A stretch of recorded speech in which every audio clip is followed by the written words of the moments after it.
جمعے کے دن درود و سلام پڑھنے کی بڑی برکتیں، بڑی فضیلتیں، بڑی عظمتیں ہیں۔ قبل اس کے کہ گفتگو کا آغاز کیا جائے، ایک مرتبہ بلند آواز سے اپنے آقا و مولا صلی اللہ علیہ وآلہ وسلم کی بارگاہ میں درود و سلام کے نذرانے پیش کیجیے۔ اللہم صلی علی سیدنا و مولانا محمد طب القلوب و دوائہا و عافیت الابدان و شفائہا و نور الابصار و ضیائہا و روح الارواح و غذائہا وعلی آلہ و اصحابہ وبارک وسلم۔ ذوالقعدۃ الحرام کا مہینہ ہمارے درمیان ہے اور یہ حج کے مہینوں میں سے ایک ہے اور حرمت والے مہینوں میں سے ایک ہے۔ حرمت والے مہینے 4 ہیں جیسے کہ قرآن مجید نے بیان کیا، اور ان حرمت والے مہینوں میں سے ذوالقعدہ، ذوالحجہ، محرم، یہ 3 مہینے لگاتار ہیں، اور ایک رجب المرجب، چوتھا مہینہ تنہا ہے۔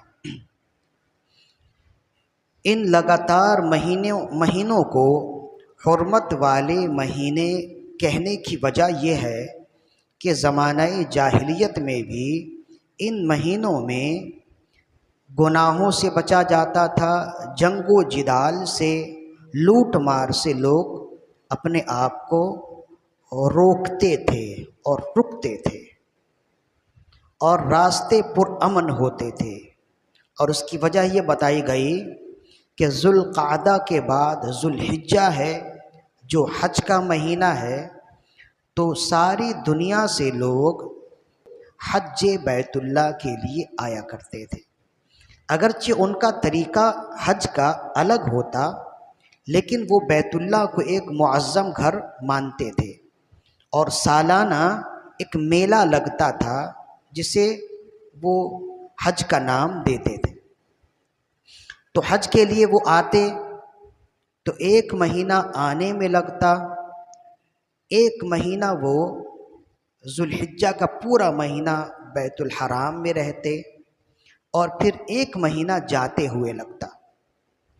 تو ان 3 مہینوں کو حرمت والے مہینے اس وجہ سے کہا گیا تاکہ بیت اللہ کی طرف آنے والوں کے لیے کسی طرح کی کوئی دشواری نہ ہو، راستے پرامن رہیں۔ جانی دشمن کو بھی لوگ دیکھتے تو اسے چھوڑ دیتے کہ یہ حرمت والا مہینہ ہے، لوٹ مار سے لوگ بچے رہتے تھے۔ اور رجب المرجب کا مہینہ تنہا حرمت والا اس وجہ سے ہے کہ رجب کے مہینے میں لوگ عمرہ ادا کرنے کے لیے آتے تھے، تو اس وجہ سے یہ 4 مہینے حرمت والے ہوئے۔ انہی حرمت والے مہینوں میں سے ایک مہینہ ذوالقعدہ ہے، اسے ذوالقعدہ بھی پڑھتے ہیں، ذی قعدہ بھی پڑھتے ہیں۔ اور ذی قعدہ یا ذوالقعدہ کا معنی ہوتا ہے بیٹھے رہنے والا مہینہ، یعنی اس مہینے میں لوگ اپنے اپنے گھروں میں بیٹھ جاتے تھے، دوست بھی بیٹھ جاتے، دشمن بھی بیٹھ جاتے تھے۔ چونکہ یہ حرمت والا مہینہ ہے، اس وجہ سے اس مہینے کے ساتھ ذوالقعدۃ الحرام لگاتے ہیں، جیسے ذوالحجۃ الحرام لگاتے ہیں، جیسے محرم الحرام لگاتے ہیں۔ تو حرمت والے مہینے کو آخر میں حرام اسی وجہ سے لگاتے ہیں تاکہ لوگوں کو معلوم ہو جائے یہ حرمت والا مہینہ ہے۔ تو یہ حج کا مہینہ ہے، اور اس مہینے سے ہی ساری دنیا سے خوش نصیب لوگ حج بیت اللہ کی سعادت کے لیے اللہ کے گھر کا ارادہ کرتے ہوئے سفر حج کرتے ہیں۔ تو اس وجہ سے ہم نے مناسب سمجھا کہ ان ایام میں حج کے حوالے سے کچھ خاص باتیں گوشے گزار کی جائیں۔ تو سب سے پہلے تو ہم بیان کریں گے کہ حج کی مختصر تاریخ کیا ہے، پھر اس کی فضیلت اور اس کے چند مسائل ہیں۔ حج کی تاریخ تو آپ کو اس مقدمہ سے ہی معلوم ہو گیا کہ حج کی تاریخ یہ ہے کہ جب سے زمین میں انسان ہے تب سے حج بطور عبادت موجود ہے۔ حضرت آدم علیہ السلام کے زمانے سے لے کے آج تک اور آئندہ بھی حج بطور عبادت انسانوں میں موجود، اور جب مسلمانوں کے لیے یہ عبادت بنا، یہ حج عبادت بنا، تو اس کے مناسک خاص ہو گئے۔ جو حاجی حج بیت اللہ کی زیارت کے لیے جائیں تو ان میں جو عبادات ہیں ان عبادات کو مناسک حج کہتے ہیں۔ تو خاص مسلمانوں کے لیے خاص مناسک ہیں، اور غیر جو دوسرے ہیں تو زمانہ جاہلیت میں ان کا طریقہ اور تھا۔ تو حضرت آدم علیہ السلام کے دور سے ہی بیت اللہ عظمت والا گھر رہا، اور حج بطور عبادت لوگوں میں معروف رہا۔ اور اس کا آغاز جیسے کہ ابن ابی حاتم نے اپنی تفسیر میں لکھا، کہتے ہیں جب اللہ کے نبی آدم علی نبینا و علیہ الصلاۃ والسلام کو جنت سے زمین میں اتارا گیا تو ان کے ساتھ بیت اللہ کو بھی اتارا گیا۔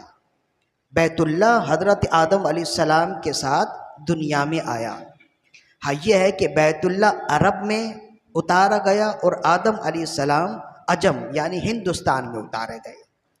تو آدم علیہ السلام جب ہند میں آئے اور یہاں تو تنہا تھے، کوئی جاندار نہیں، کوئی انسان نہیں۔ ان کی اہلیہ کا نکاح تو جنت میں ہی ہوا تھا، لیکن حضرت حوا دوسری جگہ اتاری گئی، وہ جدہ میں اتاری گئی۔ اسی وجہ سے اس جگہ کا نام جدہ ہے۔ جد کہتے ہیں دادا کو اور جدہ کہتے ہیں دادی کو۔ تو وہاں حضرت مائی حوا سلام اللہ علیہا کا مزار ہے، وہاں آپ کو اتارا گیا، اس وجہ سے اس جگہ کو جدہ کہتے ہیں، جو جدہ ایئرپورٹ ہے، جہاں یہاں سے جب بائی ایئر جب لوگ جائیں عمرہ یا حج کرنے کے لیے تو جدہ ایئرپورٹ پہ اترتے ہیں۔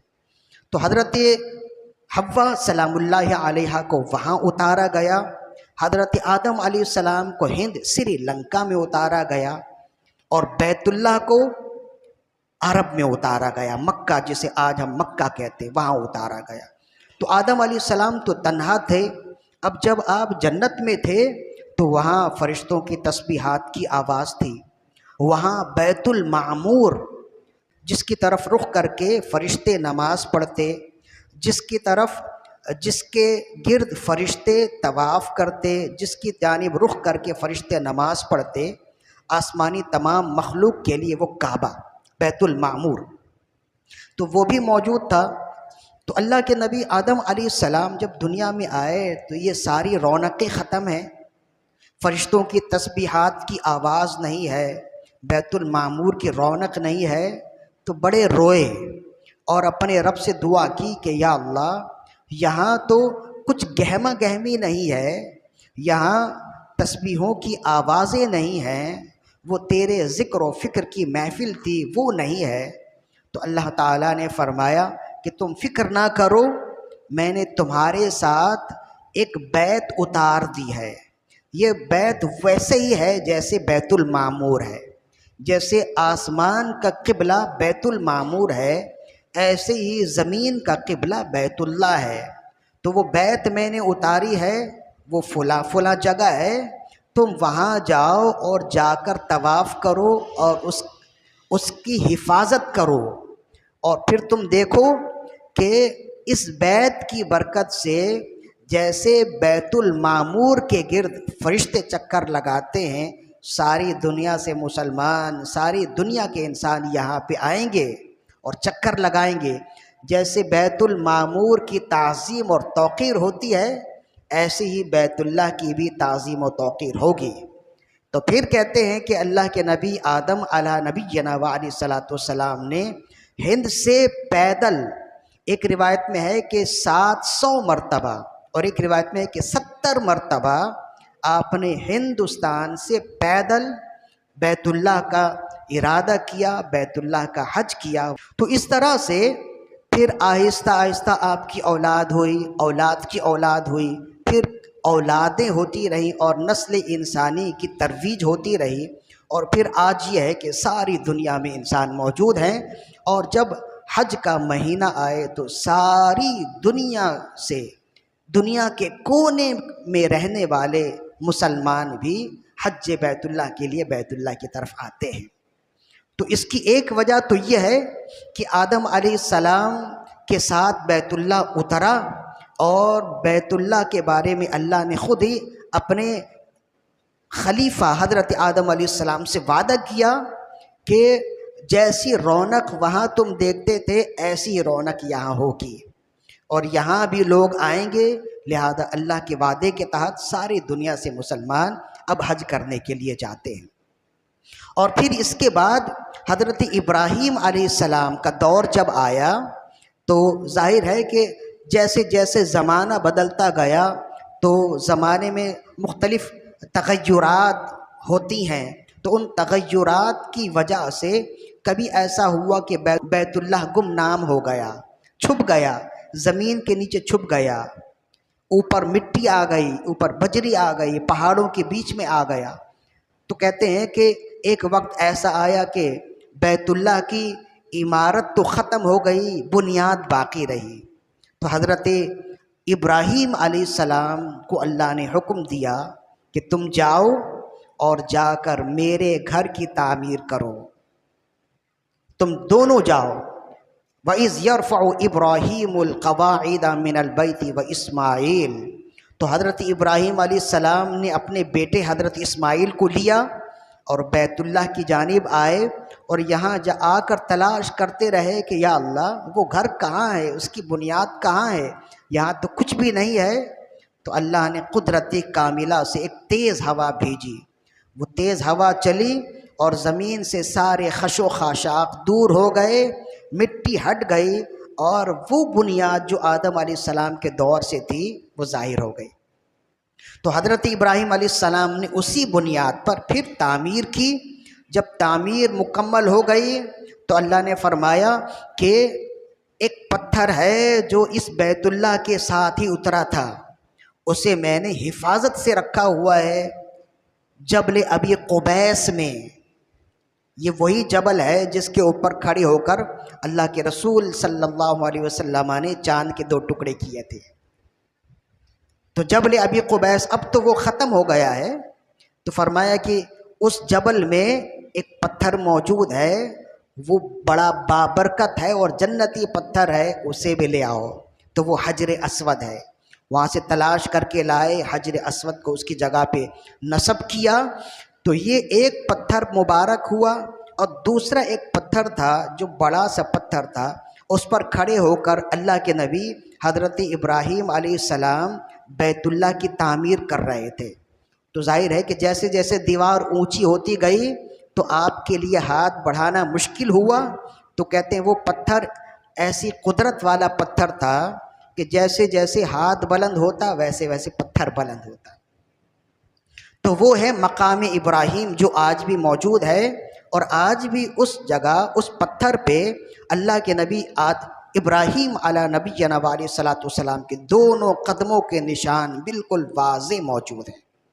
تو لوگ وہاں جا کر 2 رکعت نماز پڑھتے ہیں، اس لیے کہ قرآن مجید کا حکم ہے کہ وَاتَّخِذُوا مِن مَقَامِ إِبْرَاهِيمَ مُصَلًّى، کہ مقام ابراہیم کو اپنی نماز کے لیے جگہ بناؤ۔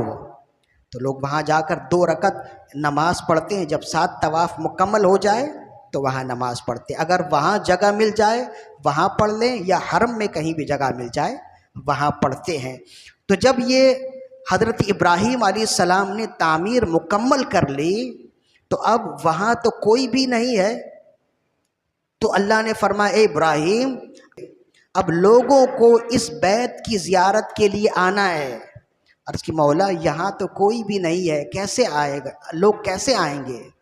تو اللہ نے فرمایا اے ابراہیم تم لوگوں کو بلاؤ، جب تم لوگوں کو بلاؤ گے لوگ قیامت تک تمہاری آواز سنیں گے اور آئیں گے۔ تو عرض کی مولا میری آواز تو زیادہ دور تک نہیں جائے گی، میں لوگوں کو بلاؤں، ساری دنیا کے لیے یہ بیت ہے، تو میری آواز تو پہاڑوں سے رک جائے گی۔ اللہ نے فرمایا علیک الاذان وعلی الابلاغ، فرمایا اے ابراہیم تمہارا کام لوگوں کو بلانا ہے، میرا کام لوگوں کے کانوں تک تمہاری آواز کو پہنچانا ہے۔ تو کہتے ہیں پھر حضرت ابراہیم علیہ السلام ایک بڑے چٹان پر کھڑے ہوئے، ایک روایت میں یہ ہے کہ یہ وہی چٹان ہے جو مقام ابراہیم ہے۔ وہاں کھڑے ہوئے اور جب بلانے کے لیے آپ تیار ہوئے تو ارد گرد کے جتنے پہاڑ تھے وہ قدرت کاملہ سے، اللہ کی قدرت سے آہستہ آہستہ نیچے ہو گئے، سر جھکا لیا۔ اور پھر اللہ کے نبی، اللہ کے خلیل ابراہیم علی نبینا و علیہ الصلوۃ والسلام نے لوگوں کو پکارا، تو کہتے ہیں کہ آپ نے لوگوں سے کہا ایھا الناس، اے لوگو، ان اللہ قد امرکم بحج ھذا البیت، اے لوگو اللہ نے تمہیں حکم دیا ہے کہ تم اس بیت اللہ کا طواف کرو، لیصیبکم بہ الجنۃ ویجیرکم من النار، تاکہ اس بیت اللہ کے طواف کی برکت سے اللہ تمہیں جنت عطا کرے اور تاکہ اس کی برکت سے اللہ تمہیں دوزخ سے آزادی عطا فرمائے۔ تو کہتے ہیں کہ فَأَجَابَهُ مَنْ كَانَ فِي أَصْلَابِ الرِّجَالِ وَأَرْحَامِ النِّسَاءِ، تو جب اللہ کے نبی ابراہیم علیہ السلام نے یہ ندا دی تو سب نے سنا، جو باپوں کی پشتوں میں تھے اس نے بھی سنا، جو ماؤں کی رحموں میں تھے اس نے بھی سنا، سب نے جواب دیا لبیک اللہم لبیک، لبیک اللہم لبیک، سب نے کہا اے اللہ ہم حاضر ہیں۔ تو کہتے ہیں فمن اجاب یومئذ حج بقدر الاجابت، ان اجاب مرتن فمرتن وَإِنْ أَجَابَ مَرَّتَيْن فَمَرَّتَيْن، تو کہتے ہیں کہ جس نے ایک مرتبہ لبیک کہا وہ ایک بار حج کرے گا، جس نے 2 بار لبیک کہا وہ 2 بار حج کرے گا۔ ہر شخص کا حج اس کی اجابت یعنی اس کے جواب کے مطابق ہے۔ وجرت التلبیۃ بذالک، تو کہتے ہیں کہ یہ جو تلبیہ ہے اس کا آغاز بھی اسی واقعے سے ہوا ہے۔ تو اس میں بہت ساری باتیں ہیں، اگر غور کی جائیں سمجھنے والے کے لیے بہت ساری باتیں ہیں جو غور طلب ہیں۔ سب سے پہلی بات تو یہ ہے کہ حضرت ابراہیم خلیل اللہ علی نبینا علیہ الصلوۃ والسلام کو اللہ نے حکم دیا تم اذان دو۔ اذان کا مطلب ہوتا ہے لوگوں کو بلانا، بلاؤ، تو آپ نے بلایا اور اس پورے واقعے کے ذکر سورہ حج میں اللہ تعالیٰ نے کیا اور فرمایا وَأَذِّن فِي النَّاسِ بِالْحَجِّ یأتوک رجالا وعلی کل ضامر یأتینا من کل فج عمیق، کہ اے خلیل تم لوگوں کو بلاؤ، وَأَذِّن فِي النَّاسِ بِالْحَجِّ، لوگوں کو حج کے لیے دعوت دو کہ لوگ آئیں، پیدل آئیں، سواریوں پر آئیں، ہر دشوار گزار راستوں کو طے کرتے ہوئے اس گھر کا طواف کریں، یہاں آئیں۔ تو اس پر اس آیت کے تحت امام قرطبی نے بھی لکھا، ابن کثیر نے لکھا، سب نے یہی لکھا ہے جو ہم نے اس کے شروع میں بیان کر دیا۔ تو کہتے ہیں کہ حضرت ابراہیم علیہ السلام کو جب اللہ نے فرمایا کہ تم پکارو تو آپ نے فرمایا عرض کی یا اللہ میری آواز تو لوگوں تک پہنچے گی نہیں، تو بالآخر آواز تو پہنچی نا، تو اللہ نے کیا فرمایا علیک الاذان وعلی الابلاغ، تمہارا کام بلانا ہے، میرا کام لوگوں کے کانوں تک آواز پہنچانا ہے۔ تو حضرت ابراہیم علیہ السلام نے اپنے حصے کا کام کیا تو اللہ نے اپنے حصے کا کام کیا نا۔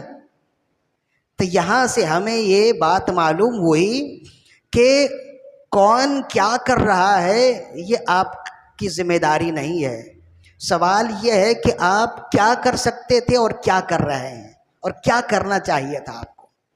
آپ نے اپنے حصے کا کام کیا ہے کہ نہیں کیا، یہ سوال ہے۔ اگر آپ نے اپنے حصے کا کام پوری ذمہ داری سے کر لیا ہے تو آپ یہ یقین رکھیے کہ جب آپ نے اپنے حصے کا کام کر لیا تو اب اس کا اثر اللہ کی بارگاہ سے ضرور آئے گا۔ تو جو خلوص نیت کے ساتھ اپنے حصے کا کام کرتا ہے نا تو اللہ پاک ضرور اس کی برکتیں عطا فرماتا ہے۔ ہمارا من حیث القوم یہ مسئلہ ہے کہ ہم اپنے حصے کا کام کرتے نہیں اور دوسرے کے کاموں میں ٹانگ اڑانے کی کوشش کرتے ہیں۔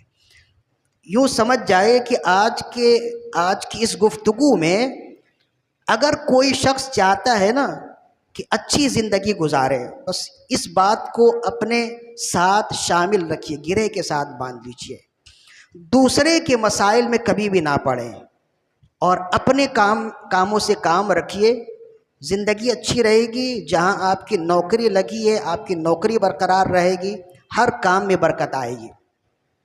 اگر آپ اپنے حصے کا کام نہیں کریں گے، دوسرے کے کاموں میں ٹانگ اڑائیں گے، اختلاف یہیں سے ہوتا ہے۔ زندگی اچھی ہو جائے گی، ٹھنڈی ہو جائے گی۔ یہ جو بے چینی ہے نا، بے چینی کا مقصد ہی یہی ہوتا ہے کہ انسان کہتا ہے میں تو کر رہا ہوں، دوسرا نہیں کر رہا تو میں کیوں کروں۔ ایک گھر میں دو خاتون ہو کام کرنے والی تو وہ کہتی ہیں کہ وہ نہیں کر رہی تو میں کیوں کروں۔ تو ہر کوئی اپنے حصے کا کام کرے، گھر میں بھی سکون رہے گا، آپ جہاں کام کر رہے ہیں وہاں پہ بھی سکون رہے گا۔ اور جب آپ نے اپنے حصے کا کام عین ذمہ داری سے کر دیا تو پھر آپ تسلی رکھیے، انشاءاللہ اللہ اس کا اثر ضرور ظاہر کرے گا، جیسے اللہ نے اپنے خلیل کے کاموں کا اثر ظاہر کیا نا۔ ایک بات ہو گئی۔ دوسری بات یہ ہے کہ اللہ اگر چاہے تو چھوٹی سی آواز کو، کمزور آواز کو ساری دنیا تک پہنچا سکتا ہے، حتیٰ کہ ماؤں کے پیٹوں تک پہنچا سکتا ہے، حتیٰ کہ باپوں کی پشتوں تک پہنچا سکتا ہے۔ تو اس واقعے میں جہاں اللہ کی قدرت کا اظہار ہے، وہیں اللہ کے خلیل حضرت ابراہیم علیہ السلام کا معجزہ بھی ہے۔ یہ معجزہ بھی ہے، اگر اس کی نسبت حضرت خلیل کی جانب ہو تو یہ معجزہ ہے، اگر اس کی نسبت اللہ کی جانب ہو تو یہ قدرت ہے۔ تو جب یہ معجزہ اللہ کے نبی سے ممکن ہے، جب یہ قدرت میں ہے تو یہ کرامت بھی ہو سکتی ہے۔ تو بعض اوقات اولیاء کاملین کی اس طرح کی کرامتیں ہم سنتے ہیں نا تو ظاہر ذہن یہ آتا ہے کہ یہ کیسے ممکن ہے۔ تو یہ یاد رکھیے کہ اس طرح نہ اللہ کی قدرت سے بعید ہے اور نہ ہی اولیاء کی کرامت سے بعید ہے، نہ انبیاء کے معجزات سے بعید ہے۔ جیسے جب ہم یہ کہیں نا کہ غوث پاک کی مجلس میں لوگ بسا اوقات 70 ہزار لوگ ہوتے تھے، 400 تو ایسے لوگ ہوتے تھے جو علماء ہیں، وہ سامنے بیٹھتے تھے قلم کاپی لے کر غوث پاک کے ارشادات لکھنے کے لیے۔ 400 علماء آپ کی مجلس میں ہوتے تھے اور 70 ہزار لوگ بیٹھے ہوتے تھے۔ 70 ہزار کا لفظ جو ہے نا یہ گنتی کے لیے نہیں آتا ہے، یہ کثرت کے لیے آتا ہے۔ جیسے ہم بسا اوقات ایسا ہوتا ہے نا کہ کسی کو 3-4 بار فون کر دیں اور وہ نہ اٹھائے، جب وہ ملے تو آپ کہتے ہیں میں نے 1000 بار فون کیا، تم ریسیو نہیں کرتے، حالانکہ آپ نے 1000 بار تو نہیں کیا نا۔ تو 1000 کا لفظ بھی کثرت کے لیے بسا اوقات استعمال ہوتا ہے، تو یعنی کہ بہت بڑی تعداد ہوتی۔ اور کہتے ہیں کہ آپ کی آواز جیسے سامنے بیٹھا شخص سنتا، ایسے ہی دور شخص بیٹھا بھی سنتا تھا، سب سے آخر میں بیٹھا شخص بھی آپ کی آواز سماعت کر لیتا تھا۔ تو یہ آپ کی کرامت ہے۔ تو جب وہ معجزہ آپ مانتے ہیں تو اس کرامت کے ماننے میں کیا فرق ہے؟ تو بس یہ ہے کہ جب معجزہ آئے اور نبی سے اس بات کی نسبت ہو جائے تو کہتے ہیں تو یہ نبی کا مقام و مرتبہ تو بہت بلند ہے، لہذا یہ نبی کا معجزہ ہے۔ تو یہ یاد رکھیے کہ جو معجزہ نبی کے لیے ثابت ہے، ممکن ہو، وہی بات اولیاء کے لیے بھی بطور کرامت ثابت ہوتی ہے، وہی کام اولیاء کے لیے بھی بطور کرامت ثابت ہوتا ہے۔ اسے تسلیم کرنا چاہیے۔ اور کرامت اور معجزہ کہتے ہی اس کو ہیں جو عام طور پر عقل میں نہ آئے، لیکن جب انسان ماننے والا ہو جائے نا تو پھر وہ مانے گا۔ اور یہ بالکل ایسی بات ہے، بالکل آسان، جو عام انسان بھی اس طرف اگر توجہ کرے، تھوڑا سا ذہن لگائے تو اس کے لیے بالکل واضح ہو جائے گی کہ تھوڑی سی آواز کو دور تک پہنچانا جب یہ اللہ کی قدرت میں ممکن ہے اور شریعت میں اس کا پر کوئی نکیر نہیں ہے تو ماننے میں کیا حرج ہے۔ 2 باتیں ہو گئیں۔ اور تیسری بات یہ ہو گئی کہ فرمایا کہ جب حاجی لبیک پڑھتے ہیں تو اس کی وجہ یہی ہے کہ یہ جو لبیک کا سلسلہ ہے اسی واقعے کے بعد سے نکلا ہے۔ اور چوتھی بات یہ ہے کہ جس نے لبیک کہا وہی حج کرے گا۔ تو ہم تو دعا کرتے ہیں کہ ایسا ہو کہ ہر ایک نے لبیک کہا ہو، اور ہر ایک اپنی زندگی میں موت سے پہلے ایک بار حج بیت اللہ کی سعادت سے مستفیض ہو اور ایک بار اللہ کے گھر کی زیارت ضرور کرے، اس کے لیے کوشش بھی کرنی چاہیے۔ یہ تو ہے تھوڑا سا تاریخی پس منظر۔ اب حج کے حوالے سے چند باتیں ہیں جو بہت زیادہ غور طلب ہیں۔ ایک تو یہ ہے کہ جس طرح ہر عبادت کے لیے کچھ شرائط ہے نا، تو حج کی فرضیت کے لیے بھی کچھ شرائط ہیں۔ جیسے نماز کے لیے شرائط ہیں، طہارت کا ہونا، ستر عورت کا ہونا، جسم، لباس اور نماز کی جگہ کا پاک ہونا، استقبال قبلہ ہونا، فرض نماز ہے تو اس کے لیے وقت ہونا، یہ سب شرائط و فرائض میں شامل ہے نا۔ تو اسی طرح زکوٰۃ کے لیے ہے سال کا پورا ہو جانا، صاحب نصاب کا ہونا۔ تو اسی طرح حج کے لیے بھی کچھ نصاب ہے، کچھ شرائط ہیں۔ تو حج فرض ہونے کے لیے شرائط کیا ہے؟ اتنا مال ہونا کہ اس مال کے ذریعے انسان آسانی کے ساتھ سفر حج کر سکے، اور جتنے دن وہ حج کے سفر میں رہے پیچھے اتنا مال ہو کہ اس کے گھر والوں کو کھانے پینے کی کچھ تنگی نہ ہو۔ یہ ہے حج کی فرضیت کے لیے ایک شرط۔ اور دوسری شرط یہ ہے کہ اتنا مال ہو جس کا ذکر پہلے ہوا، اور اس کے بعد وہ صحت مند ہو۔ اگر وہ معذور ہے تو مال بھلے کتنا ہو جائے اس پر حج فرض نہیں ہے۔ اگر وہ اندھا ہے تو بھی مال کتنا ہو جائے اس پر حج فرض نہیں ہے۔ اور بلکہ کہا گیا کہ اگر اندھا ہے لیکن کوئی ہاتھ پکڑ کے لے جانے والا ہے تب بھی وہ اگر حج کرنا چاہے تو کر لے، اس پر حج فرض نہیں ہے۔ دو باتیں ہو گئیں۔ تیسری شرط یہ ہے کہ مال ہو، صحت ہو اور راستے پرامن ہو۔ ایسا نہ ہو کہ راستے میں کوئی رکاوٹ ہو، ہنگامہ آرائی ہو، خانہ جنگی ہو کہ وہاں تک پہنچنا عام انسان کے لیے ممکن نہ ہو۔ اگر ایسا ہو تو سب کچھ ہونے کے باوجود بھی آپ پر حج فرض نہیں ہوگا۔ تین باتیں۔ اور چوتھی بات یہ ہے کہ اس دور میں حج کی فرضیت کے لیے اس بات کو بھی شرط رکھا گیا کہ اس کے پاس آسانی کے ساتھ پاسپورٹ ہو اور حج کا ویزا ہو جائے۔ اس لیے کہ یہ ہر شخص کے اختیار میں نہیں ہے نا۔ مال بھی ہے، صحت بھی ہے، راستے بھی پرامن ہے، لیکن ویزا لینا ہمارا کام ہے، ویزا وہاں سے جاری کرنا ان کا کام ہے۔ وہ اپنی سہولیات دیکھ کر، اپنا کوٹا دیکھ کر ویزا جاری کرتے ہیں نا۔ تو یہ بھی ایک شرط ہے کہ اگر سب کچھ ہونے کے باوجود ویزا نہیں آیا تو یوں سمجھ جائیں کہ آپ پر حج فرض نہیں ہے۔ یہ چار شرائط ہو گئیں خواتین کے لیے، عورتوں کے لیے۔ ان چار شرائط میں سے ایک شرط اور بھی ہے کہ سب کچھ ہو لیکن اس کے باوجود وہ تنہا سفر نہیں کر سکتی، ان کے لیے کسی محرم کا ہونا ضروری ہے۔ محرم سے مراد وہ جس کے ساتھ ہمیشہ اس کا نکاح نہیں ہو سکتا، وہ بیٹا ہو، شوہر ہو، بھائی ہو، باپ ہو۔ عام طور پر ایسا ہی ہوتا ہے۔ ایک بات میں اختلاف ہوتا ہے کہ داماد کے ساتھ اگر ساس سفر کرے، سفر حج کرے، تو کیا وہ محرم ہے یا نامحرم ہے؟ یہ بات اچھی طرح سمجھ جائیے، اس میں دو رائے کسی کی نہیں ہے۔ جس خاتون کے ساتھ آپ نے نکاح کیا اس کی والدہ، اس خاتون کی والدہ اب آپ کی بھی ماں ہے۔ جیسے آپ اپنی ماں سے کبھی بھی نکاح نہیں کر سکتے، ایسے ہی اس خاتون اپنی بیوی کی ماں سے کبھی بھی نکاح نہیں کر سکتے۔ حتیٰ کہ علماء نے فرمایا نکاح کر کے بغیر رخصتی کے بھی چھوڑ دیا تب بھی وہ ہمیشہ کے لیے اس کی ماں حرام ہو جائیں گی۔ حتیٰ کہ سمجھانے کے لیے ہے، خدا نہ خواستہ کسی سے بدکاری کی تو بدکاری کے بعد بھی اس کی ماں سے نکاح نہیں کر سکتے، ہمیشہ کے لیے حرام ہو جائے گی۔ اسے کہتے ہیں حرمت ابدی۔ تو وہ خاتون ساس جب حرمت ابدی سے حرام ہے تو داماد اس کے لیے محرم ہے، بیٹے کی طرح ہے۔ یہ عمرے یا حج کے لیے بھی یہی حکم ہے۔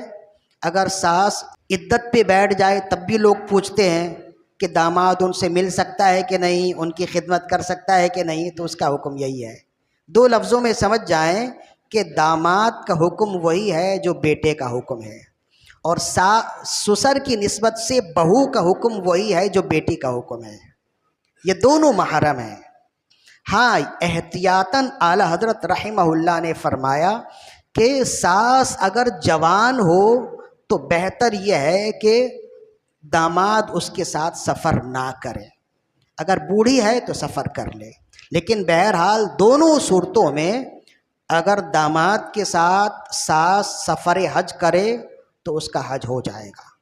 اس کے علاوہ اگر کسی کا محرم نہیں ہے اور وہ تنہا سفر کرنا چاہے تو وہ گناہ گار ہوگی، لیکن تنہا سفر کرنے کے بعد بھی اگر وہ حج کر لے یا عمرہ کر لے تو حج اور عمرہ ہو جائے گا، لیکن تنہا سفر کرنے کا جو عذاب اور گناہ ہے وہ ان پر ضرور آئے گا۔